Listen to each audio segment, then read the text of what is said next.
AI isn't going to replace you, but businesses who learn to use it will eventually outperform the ones who don't. Let me explain. When people hear the word AI, they immediately jump to the extremes. Is it going to take my job? Is it going to replace my business? And the answer is no. That's not what happens in reality. What actually happens is much simpler. It's not that AI replaces businesses. It's that some businesses quietly start using it to automate everyday tasks.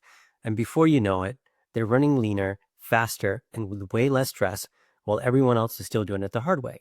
So AI doesn't replace your creativity. It doesn't replace your relationships. It doesn't replace your expertise or your customer service.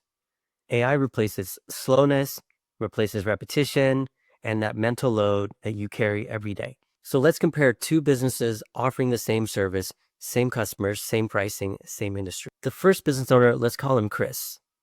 Chris is great at what he does. His customers absolutely love him. But like most business owners, leads come in at the absolute worst time, when he's driving, when he's with a customer, when he's on a job, or when he's at home with his family. So Chris does what he can, and he replies when he has time.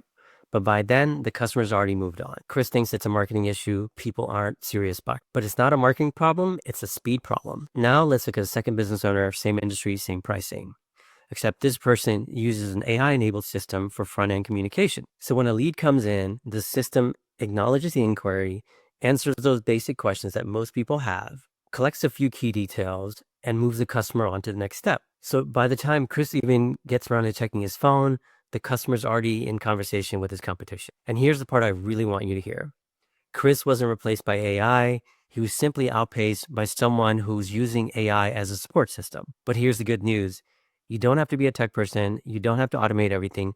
You just need one or two tools that will help you respond faster, organize your workflows, and reduce the mental load. Small steps now can add up to an advantage later. So if you want an easy way to start, check out my video, 3 AI prompts every business owner should know. They're simple, practical, and you can use them today.